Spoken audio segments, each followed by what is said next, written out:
Check,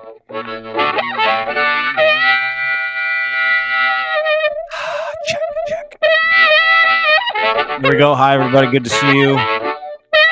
Welcome back. My name is Dean Blundell, and please welcome to the program.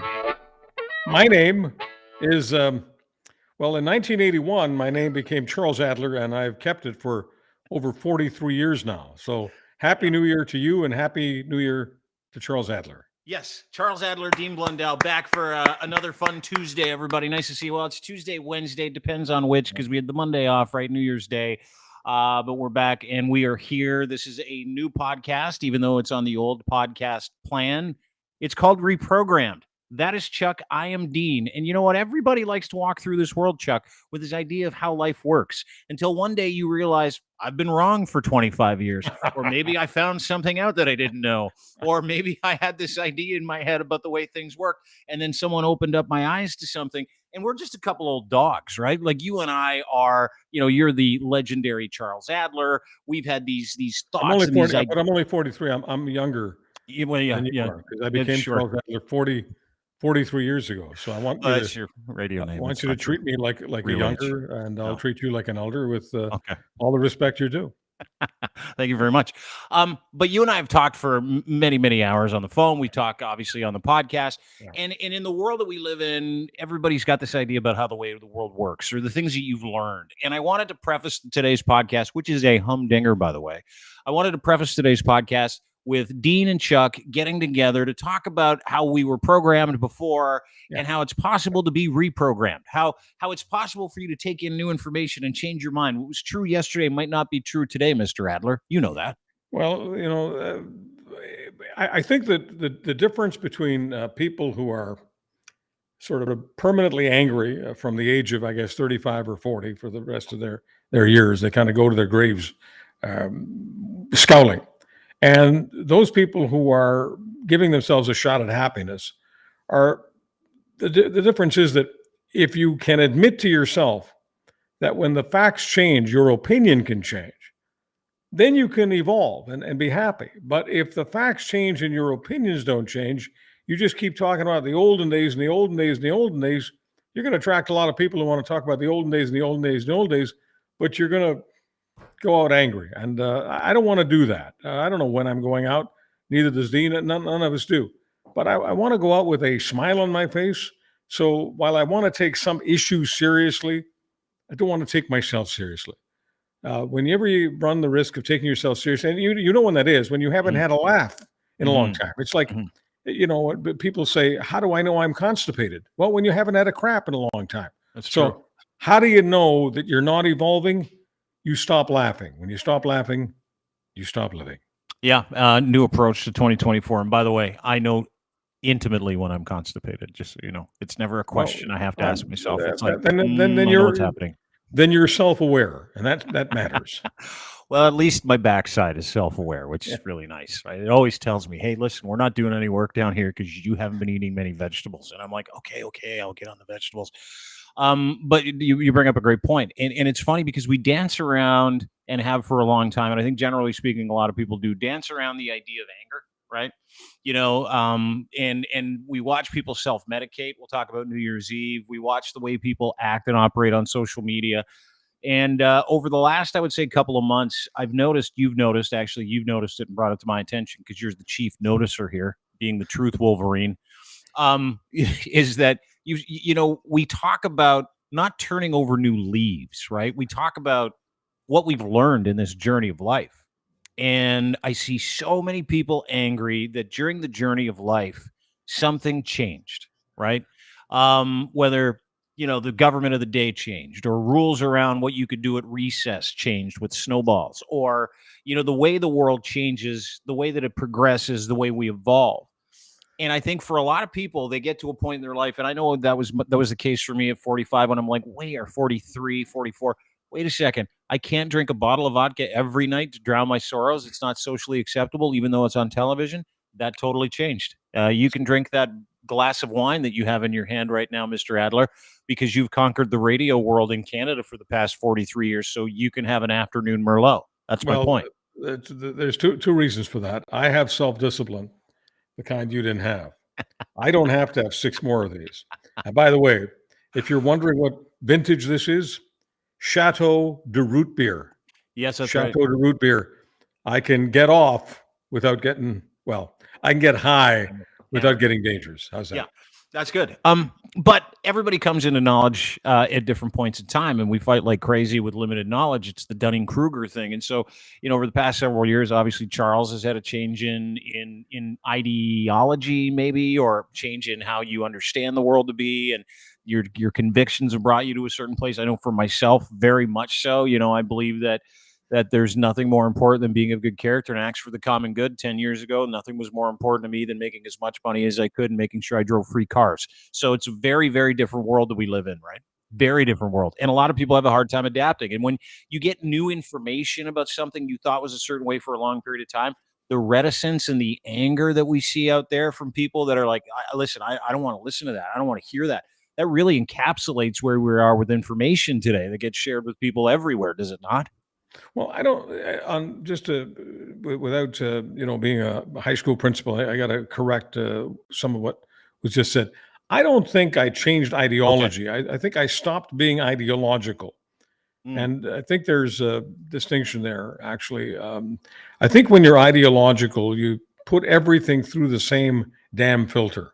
mhm. And when you're not ideological, you take things for what they are. So you're more grounded.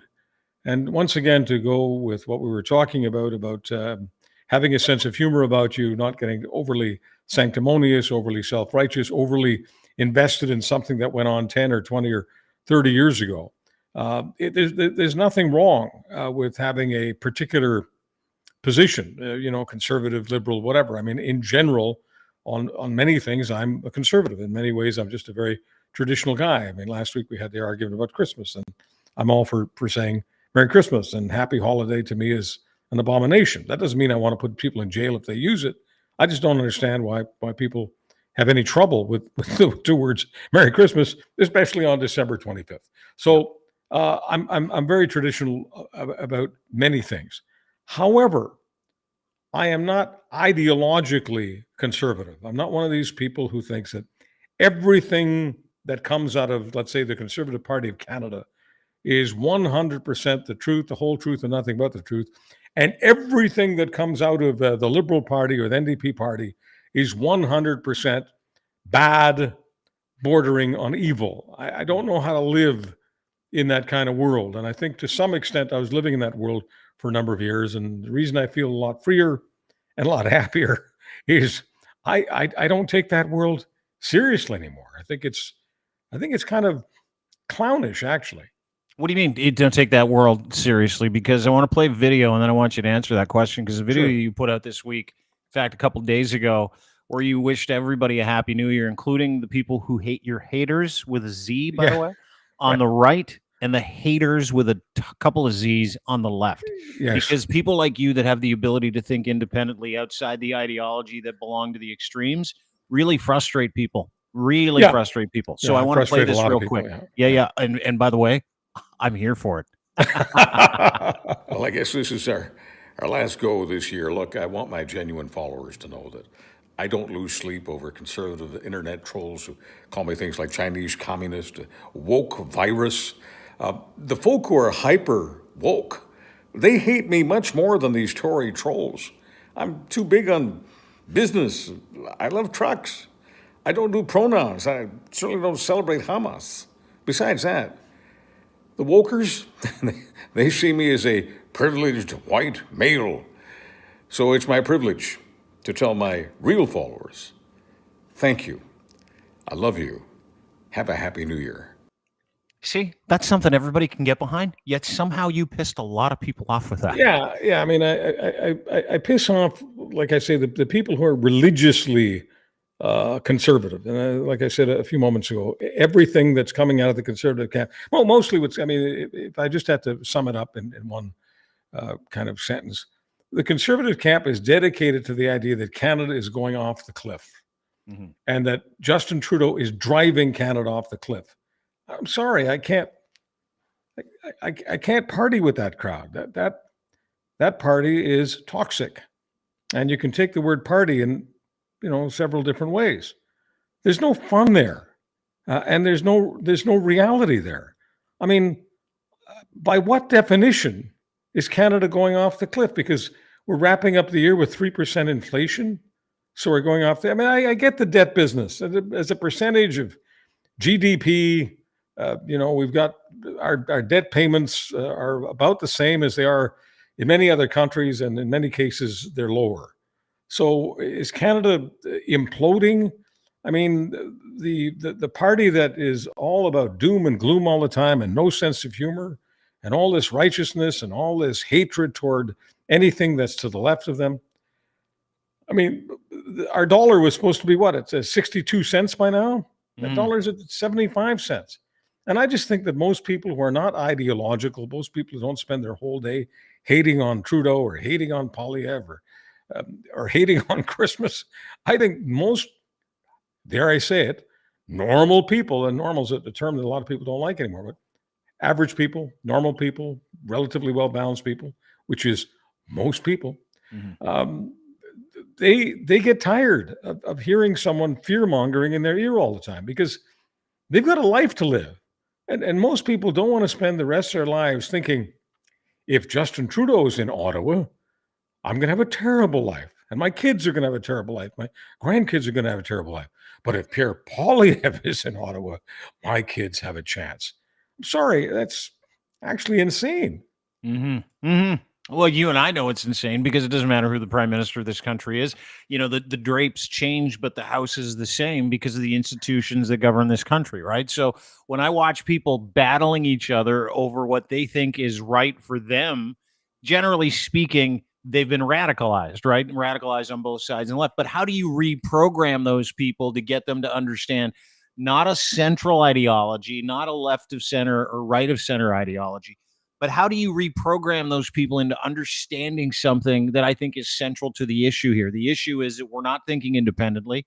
We're not using the ability to reason or any critical thinking to go, wait a second. We've been funneled into a two-party system, so we have to put up with this, or support this, or support this.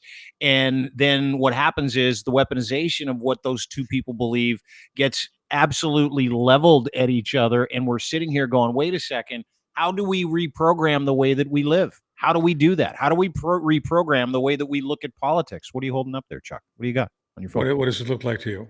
It's a blank screen right now, but it had your vaccine passport on it to the beginning. Yeah. I saw that. What does it look like right now? Can you see what I'm holding up? Nothing. Yeah, it looks like a phone. You got a cell phone. Okay. All right. Okay. So the reason I'm doing that is because for those people who are watching and for those people who are listening. I thought you were holding your vaccine passport up to tell me to go get boosted again. No. Okay. What I'm holding up is the phone, and you're asking what people have to do to deprogram themselves. They have to get off the phone or get all of the social media that they're into off the phone. Because the way social media works and the way the human mind works is you end up getting hooked on your own thinking being reflected over and over and over again by whichever social media you're using. That's what social media does. That's how they get you hooked. So you get thousands and thousands of messages agreeing with everything you're thinking. Pretty soon, you begin to think that anyone who thinks differently than you is your enemy. You become paranoid and you become hostile to anyone who has a different perspective. And members of your family start to shun you. They start to, do whatever they can to avoid you. And the more people avoid you, the more stuck you are with people just like yourself. And sometimes it's known as the echo chamber. And there is nothing more maddening than sitting in a chamber where the only voice you hear is your own, coming back at you over and over and over again. It's wonderful for the Facebooks and the Twitters, the TikToks. It's wonderful for social media. It's wonderful business because the more addicted you become, the more time you spend with them. The more time you spend with them, the more money they're making off your, call it whatever you want, your habit, your addiction, your way of life. It is not healthy for you. And I say this, I don't care whether you're on the left or whether you're on the right. It doesn't matter. It's the same sickness. You become a less tolerant person, an unhappier person, because you can't handle the idea of anybody disagreeing with you on anything. And the first sign of that is you lose your sense of humor. I said earlier, how do you know you're constipated? You haven't had a crap in a while. How do you know that you're addicted to that phone, addicted to social media? You haven't had a good laugh in a while. And I have known many, many people in many, many cities now, in at least 2 countries, for the most part, the States and Canada. Sorry, I'm not as worldly as I once was. And it doesn't matter what state they live in, what province. It doesn't matter whether it's, Republicans, Democrats, MSNBC, Fox, liberals, conservatives. It doesn't matter. It's got nothing to do with their party affiliation. It's their absolute attachment to the social media on their phone and going back to the phone over and over and over again during the day. You become programmed when you do that. And Dean is talking about deprogramming, which is what we're both dedicated to, because we've both done our best to deprogram ourselves. The easiest way to deprogram is to have a fast. Just be starved for social media instead of gobbling social media all day long. Or at least, if you're going to be on social media, force yourself to look at websites, force yourself to look at tweets, Facebook posts from people you thoroughly disagree with. You know what? And it's key, because it kind of gets into the other part of the question I want to ask you when it comes to reprogramming. Like, I grew up, and let me just kind of preface this with, I've got a great relationship with my family, my brothers, sisters, sister, parents, mom, dad, great people. They share a different ideology than I do. Right. I grew up in an evangelical home. You go to church, all the shit that we see that's really exclusive. I grew up in that faith. I grew up in, what we see, the extremes of MAGA, anti-abortion, all that other stuff. So, the biggest bugaboo I've had mentally is getting over what I was taught, what I was propagandized in, what I believe was propaganda. My family doesn't. And they believe that when they die, they're going to go to heaven. I don't believe that. Right. And it's really disconcerting for my family, like really disconcerting. I believe when you die, you're done. It's over. And I'm excited to see what's next. But I don't think anybody knows, because no one's been there, come back and gone, guess what's over the fence? Nobody's done that yet. So that is what I believe. But what is attached to that belief system and the ideology dogs me to this day. Right. It still does. And I'm just telling you the truth. No, listen, it comes up all the time. Anyone who listens to your podcast, whether you're on with me or cheating on me and on with others, they will hear you referring to your evangelical past, at least once or twice during the cast, and that is definitely dogging you. I mean, something like heaven. I mean, you're angry with the church. You're angry with the idea of heaven and all the rest of it.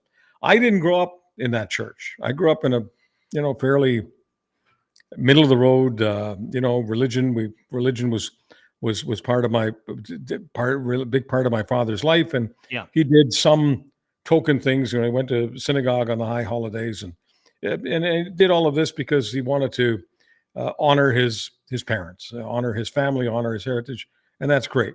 I did very little of that because I just don't have an attention span for it. However, if you're asking me the straight up question, would I prefer heaven over just being bug food? Yeah, of course. I'd rather angels and harps and St. Pete and all the rest of it. Cloud cars too. Don't forget about the cloud everything. cars. Whatever. What many people see as imagery, fantasy, whatever you want to call it. Those images are all, to me, a lot prettier than just nothingness. As I say, just being eaten by the bugs. So. Food. Yeah, all that kind of stuff. So if I have a choice between spending my time in heaven with all that great music and just being eaten up by bugs and worms, to me it's an easy choice. So because I wasn't brought up in any of that, like I wasn't brought up with people telling me you better do this or you're not going to heaven. You're going to go to hell. You better do this or you're going to. I wasn't brought up with that. And it's really going to hurt, by the way. That's the thing they tell you when you're 12. It's going to burn, man. Yeah. So I don't doubt that if I had grown up exactly as you, there might be a chance that it would be something that would be an albatross, a chip on my shoulder, maybe feeling like it's the Rock of Gibraltar, the cross I'm bearing, it's really heavy. I mean, I may feel a burden over that for the rest of my life, but because I didn't grow up with that, Sure. to me, they're all nice stories. And when I see them on TV and see them in the movies and all of that, I don't get angry at all. That doesn't mean that you don't have a right to be angry. You had a different experience. I get angry about other stuff. I mean, I get angry about fascism. I get angry about people dehumanizing people because I have a very good feeling for where that goes based on what happened to my family. So I think that none of us stray that far from the home that we grew up in. We either are totally with it or we're often acting or reacting against it. In your case, you're reacting against it. Having said all of that, there's no doubt in my mind that you love your folks, you love your siblings, Sure. and you learn over the years because you're not a member of any cult. You learn over the years to separate how you feel about some of their ideas. You separate that from how you feel about them. That's what makes you a well-balanced, deprogrammed person. I would hate to see a situation where because you have all those issues with the church that you were brought up in, that you've now thrown the baby out with the bathwater, that you no longer have a relationship with your folks. Because many people do have that. And those people are angry all the way to the grave. If you abandon not just some of the ideas that you found to be unacceptable, if you abandon all of the people, whether they're friends, whether they're if you abandon them, you abandon a big part of yourself, and it's very, very difficult to have a good sense of humor about you, and to be self-deprecating, and to be the kind of person that people are attracted to. You become a big negative, and you become totally, totally vulnerable to various political parties and political movements. If you drill down deep into the people who are most attracted to those things, very often their souls have separated from something in the past. Yeah, they've been reprogrammed or deprogrammed, and I think that that's kind of where all of these links in the chain connect in terms of reprogramming yourself, trying to figure out what you know, what you don't know, what you believe today, what was true for you yesterday might not be true today. All of those things, and we experience them in microcosms. My biggest struggle has been with faith. It's been with this idea of the way that life works, the idea that the earth isn't 5,000 to 7,000 years old, the idea that we came from evolution, all those things that I was told was not true, all of those things. So sure, there's resentment there, but my point is that if I can take an ideology, something that has been drilled into my head, baked into my head through Sunday school, Bible camp, private Christian high school, outreach programs, all the things that church was. And if I'm going to sit here and ask, because it's a lot safer to stay in your ideology, it's a lot safer to stay in this little sphere of what you think you know, right? And where it matters today, and again, you can extrapolate this out from religion that you used to believe in or that you were kettled by as a family member to your political leanings and how you feel about vaccines and how you feel about masks and how you feel about social programs, all those things, where you take your ideology and you challenge it. You legitimately challenge it. To your point, when I asked you about how do you reprogram, putting down your phone is one of them, but being open to other concepts and ideas where we literally will hide from them as people, right? We will look at like, you'll see a news article that says Joe Biden's son did this. Joe Biden fans won't read that article. They'll be like, I don't want to know. I don't want to know. I just want to stay over here. Same thing with Donald Trump. Trump fans, and they're notoriously bad for it. They don't need to be reprogrammed. They don't want to be reprogrammed. They'd rather vote for a guy who's been indicted 91 times, whose name came up on those Epstein flight logs 15 times today. They'd rather just, hey, listen, I'm going to stay in my programmed ideology. I'm going to stay in this way that I think, and then I'm going to be happy because I don't have to be wrong, right? Whereas it's not about being wrong if you've been programmed a certain way, because that's how we look at it. It's about, okay, in my mind anyway, Chuck, it's about, okay, if I'm wrong, like, the vaccine thing, this is just a great example. if I'm wrong about vaccine efficacy as someone who is vaccinated, as someone who promoted vaccines, as someone who promoted being socially responsible, if I'm wrong, what does that mean publicly? What does it mean for my reputation? What does it mean for my community of people who are like, yay, Dean, keep preaching the vaccine stuff? And it's an amazing thing how the negativity around possibly being wrong prevents people from wanting to be right, or at least getting that information about being right. Doesn't matter what it is, but it's all wrapped up in ego. And I don't understand why people today toil in their frustration, tweeting hate speech to people that they don't know, getting angry at their neighbors, telling people they want nothing to do with them because they simply will not open their minds up to what that person believes, thinks, or says, and refuses to educate themselves. Like, how do we get people to live outside that echo chamber, outside of actually telling them to put their fucking phones down? Pardon my language. That's all right. Look, people want to live in a community, and you have to relate to this part of it. Uh, and I'm going to use church, whether you like it or not. I like Because it. I don't have a problem with it. I don't have to go to that. I'm just not going. That's all. I'll just use church as an example, because there are many different kinds of churches. But when the church was a bigger thing in people's lives, and you want to say church, temple, synagogue, I don't care. The house of worship, whatever house of worship people had in their lives a while ago, that was the centerpiece for their culture. So whether it was the religion they observed, whether it was the school they went to, whether it was the people involved in that church that became their community of friends, whether they played cards with them or went drinking with them, or played football with them or hockey. I mean, there was a time when the house of worship in any particular community gave you the doors to everything that involved your life, and you felt like you were a member of a larger community. We all need to believe in something larger than ourselves, and we have to belong to something that's larger than ourselves, unless we're hermits, and that's just a very tiny percentage of the human race. We are basically social animals. We need to socialize. So when the church and the community centers broke down, and we basically moved to the suburbs, where we met a whole lot of people from a whole lot of places on earth, but they weren't members of any particular church. They weren't members of any particular community club that we were members of. They may have been members of their own, but the point is it became very disparate. And I think that much of the social media feeds this hunger for people to be part of a community that they are no longer part of. They were brought up in one, but they're no longer living in one.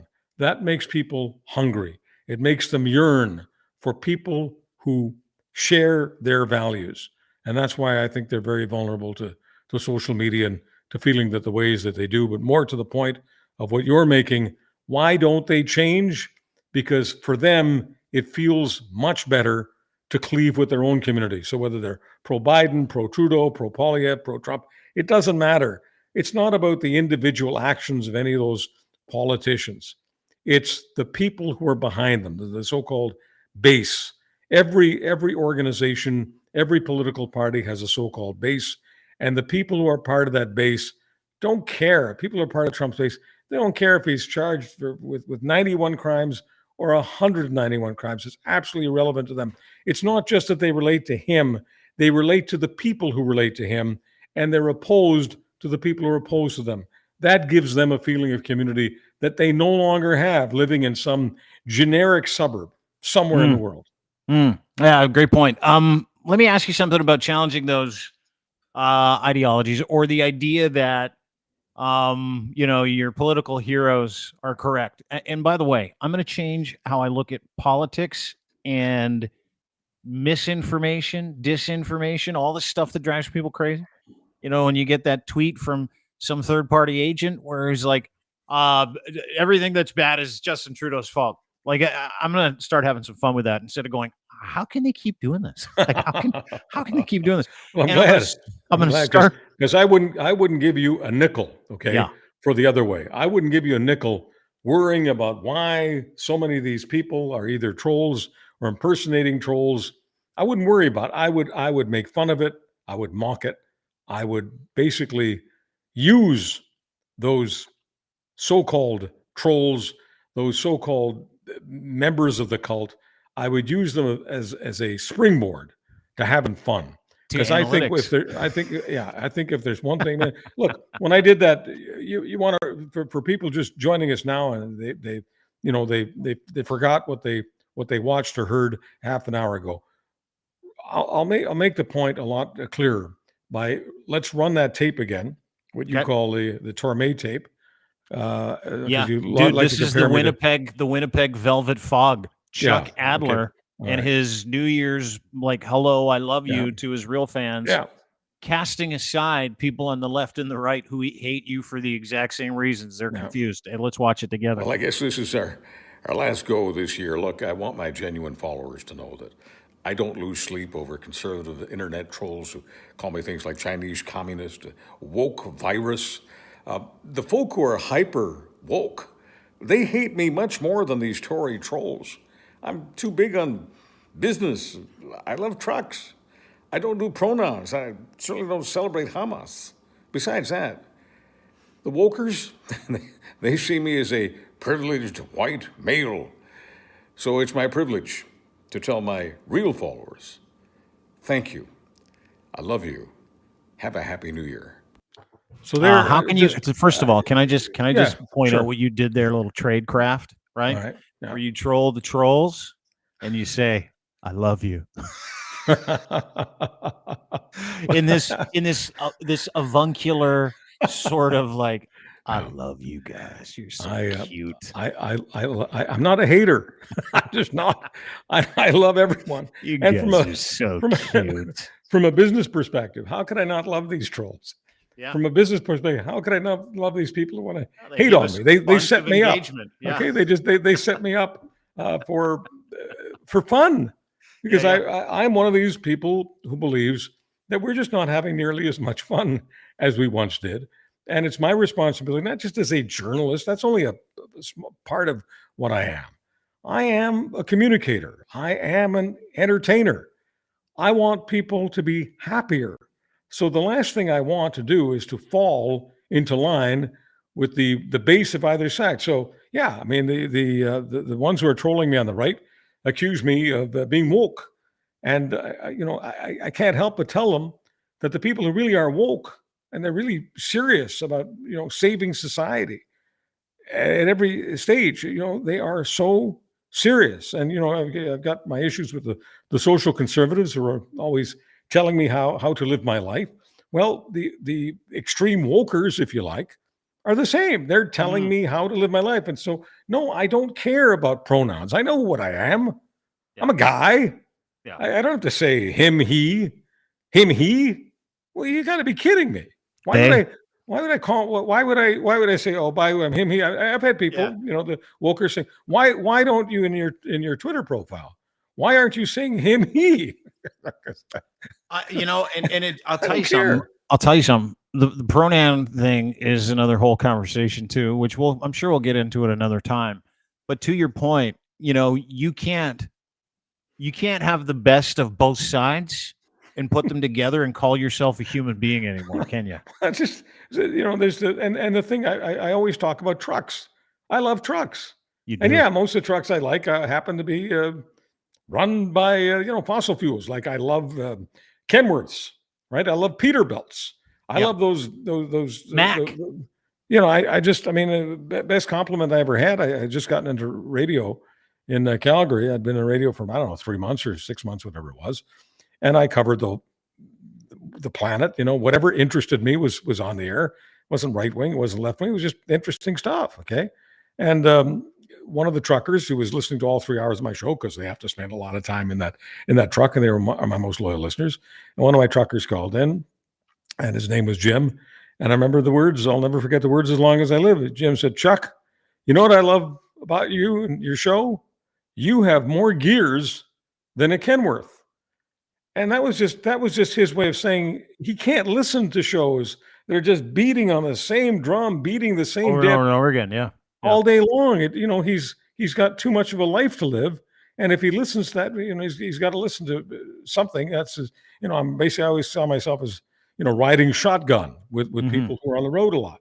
And so if he's got someone riding shotgun with him for 3 hours, 5 hours, 8 hours, 12 hours, just beating on that, well, then he too will turn into one of these angry people. And I was dedicated to making sure that while we covered issues, we covered the news, that we didn't take ourselves seriously, and that we did switch from this to that, local, national, international, human interest. It didn't matter if I bumped into an interesting person on the phone, because I'd be taking lots of phone calls in those days. You didn't have to worry about taking phone calls. You weren't likely to just get mountains of hate coming at you like we did during the days of COVID, for instance, which kind of, that was when I lost interest entirely in doing talk radio. But so years before then, when I started out in talk radio, which was over 30 years ago in Calgary, when somebody was really interesting caller, and I took lots of callers, I said to them, would you like to be my guest? And some of them did. So they came down to the station and they'd be sharing a mic with me in the studio, telling me more about themselves. And they were far more interesting as guests than some of the people who, producers would have on Took speed dial. themselves so seriously. No, the experts. I'm an expert at constipation. I'm important. Yeah. Look at me. And you know what? You talk about treating things with a sense of humor. So case in point, there's a clip that came out about Pierre Poilievre. And listen, I'm just as guilty as everybody else about being too serious about fascism, too serious about politics, too serious about the order of the day. This genuinely made me laugh. This was a clip that was put out by the missing Pierre Poilievre. Like, no one knows where he is. I mean, he's allowed a vacation. He's worked hard. I get it. But we can't find him. So they're putting out some recycled stuff, including like a recycled thing with him and his wife making like an alcoholic morning beverage. Whatever. It doesn't matter. But super cool, super cute. Good for him. Good for them. This clip made me laugh my ass off. And if you're in a conservative war room, I'm going to play this for you. I want your thoughts. Because in this clip, Pierre is celebrating electricians who harness Canada's electricity from standing in a field with lightning bolt rods, I guess. Here, let's watch this together. The electrician who captures lightning from the sky, runs it through a copper wire to illuminate this room and light up the world is not ordinary. He is extraordinary. Yeah, and I would agree with that. That is extraordinary. Like, if he happens to know somebody that is standing in a field on a piece of sheet metal with a lightning rod going, it's coming at any point, fellas. Yeah. I swear to God, we're going to light up Kindersley tonight if this storm gives us what we need. Like, can't we enjoy those things together? Well, of course we can. And there's no doubt in my mind that, he's making the point that he loves common people, because that's always his thing, right? Sure. Loves common people. So he celebrates common people. So he says all kinds of stuff that by the way, catching lightning is uncommon. So don't like let's find a different word for that guy. But he's celebrating the electrician, right? Because if you remember, I lived in that world for many years. Yeah. Okay. So you're always celebrating people who work with their hands. They're the people who really work. The ones who are at keyboards, like all the people he has in his real life, they're not real Canadians. Real Canadians work with their hands, like plumbers, like farmers, like electricians. So I mean, there's a list of them, and so that's that's a move. That's like a political move. That's everything. Yeah, but would you not, as someone who writes used to write talking points like that, like the War on Christmas talking points, would you not go, hey, listen, before you go out there, just so you know, this is how electricity works. This is. We get it from Niagara Falls. It's from a turbine. It's a big thing. It's called hydro.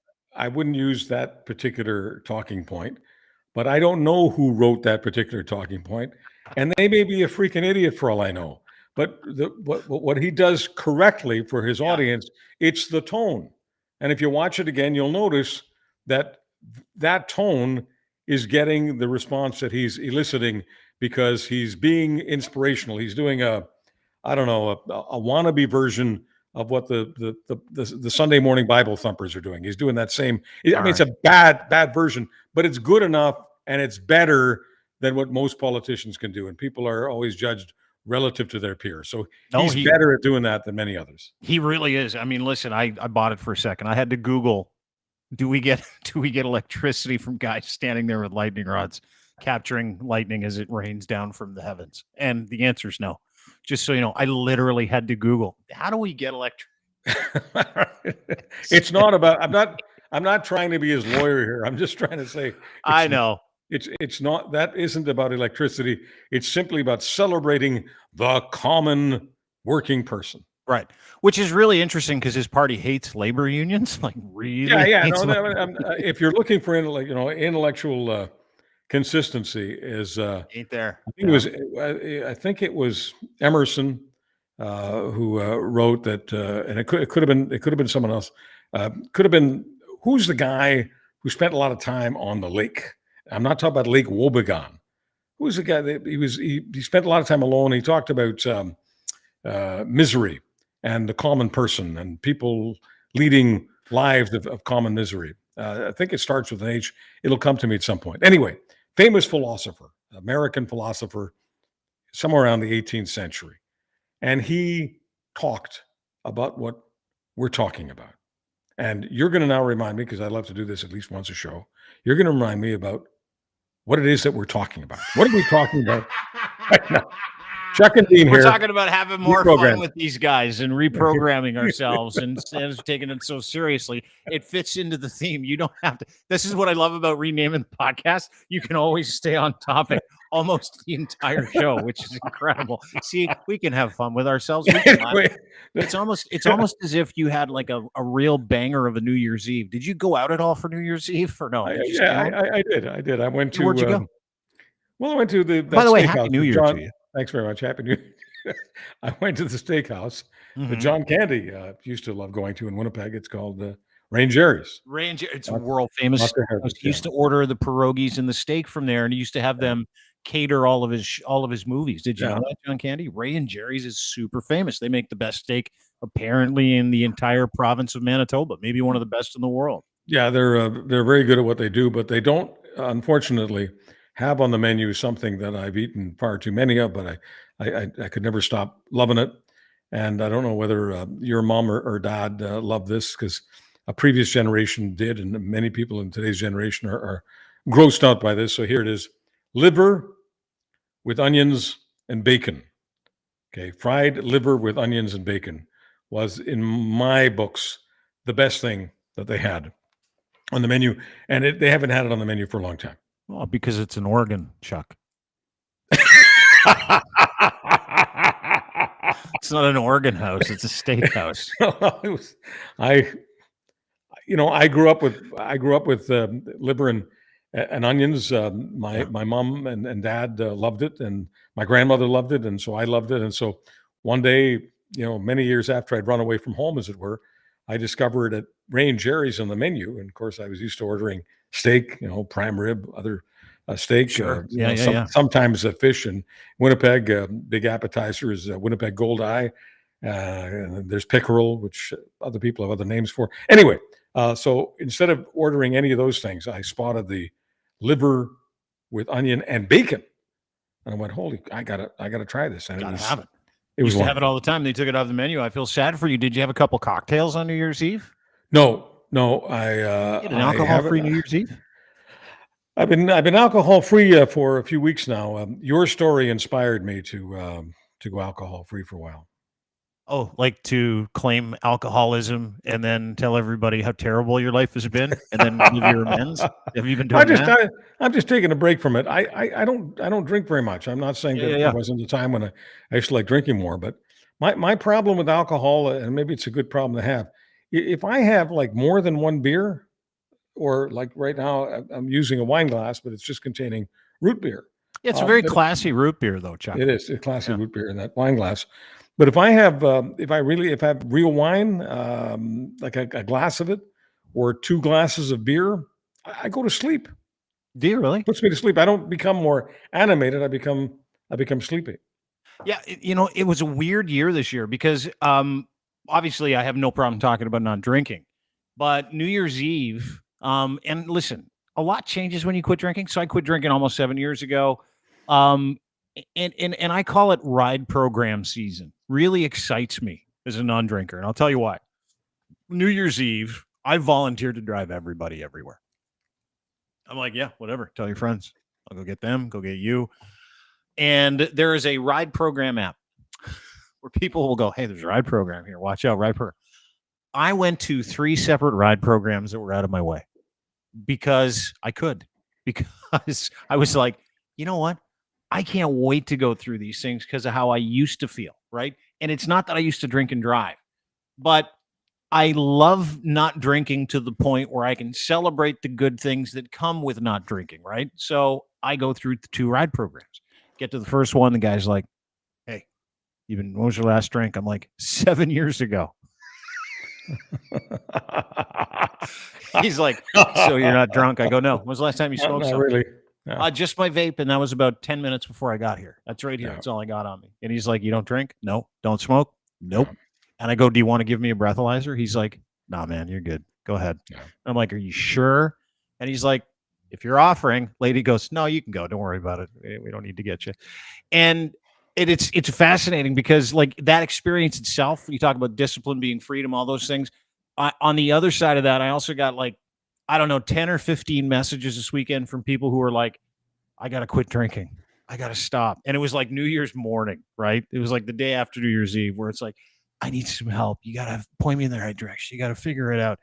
And it's amazing to the interaction that I got this weekend from saying, hey, I don't have to have a hangover this New Year's Eve. I don't have to do any of those things this New Year's Eve. I'm looking forward to going through a couple of ride programs, driving people around this New Year's Eve and seeing how many more people this year were like, me too. It's been a year. Me too. It's been 2 years. Me too. It's been 15 years. And there are a lot of people out there that are experiencing the freedom that comes with not being hammered, right? And I was really, really, really encouraged by that this New Year's Eve. Not that I care if anybody drinks. I'd never take anybody's inventory. It doesn't matter. You do what you got to do. But it's almost like lights are going on with people when it comes to being reprogrammed. You know what I mean? Where it's like, oh, I don't need this to have a good time. Oh, it makes me feel like shit the next day. Oh, I don't have any headaches. Oh, I don't have to be an angry, teetering dickhead the next day because my nervous system's all shot. Oh. And I feel like one of those like Dolly do-goods, when I talk about this, but like legitimately speaking, and I can tell you, I've drank lots of alcohol. I've been drunk thousands of times. There is nothing like not drinking. There is nothing like not being hammered. There is nothing like not being a slave to something. There is nothing like it. Having said that, do I vape? Yeah. Am I slave to it? 100%. But there is nothing like being able to drive through a ride program without having your fucking heart in your throat. There's nothing like being able to go drive by a liquor store and not go, man, if I don't stop there, I'm screwed. So like it was an awesome dichotomy this week watching people text me going, oh, I'm dying, to me going, man, I experience the promise of this every day. And I would encourage everybody to do the same thing. I really, really would, if you're so inclined. So while I may like big trucks, I went through a long period of my life where I hated gas stations. Okay, it wasn't the smell of gas. I actually liked the smell of gas, but it was the fact that they had O. Henry's, okay, Reese's Pieces, M&Ms, Mars bars, Snickers bars in their stores. Delicious. So every time I saw a gas station, and I spent a lot of time on the road, every time saw a gas station, I had a craving for chocolates and chips and Joe Louis cakes.